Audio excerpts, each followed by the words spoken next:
Have you ever been a lawyer traveling for work, going to Transylvania to help a guy buy a house? But then when you get there, it turns out he's actually really spooky and he climbs up and down the walls and just a bunch of really weird, spooky stuff happens.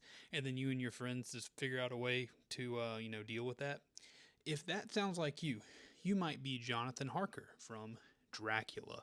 By the way, Jonathan Harker, one of the best character names I've ever read in any piece of literature. Recently read Dracula, or I audiobooked Dracula. The audiobook I chose was one performed by Alan Cumming and Tim Curry and a few others. Very, very good. I think that's the reason I consider that this book like broke my rating scale. This book was so good.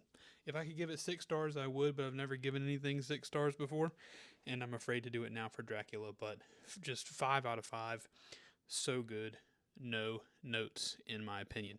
I know there are problems that people have with this book. It certainly is a product of its time.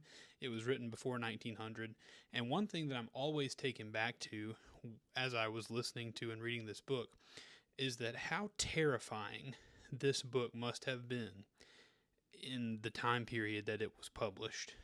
We are inundated with vampire and horror stuff that was inspired by this book, but this is the OG, and how absolutely terrifying this really realistic portrayal of this monster in the human world is.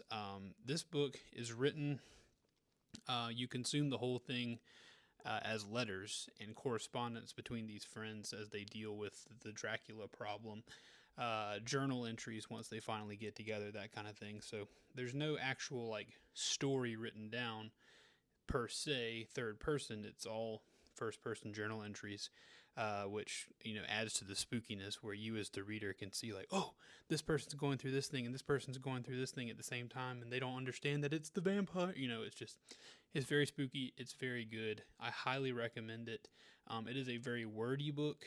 It is a very verbose, which also means wordy, book. But it is well worth the read. And if you're looking for a book that will surprise you at how compelling it is for how old it is, look no further than The Count, Dracula. Thanks for watching.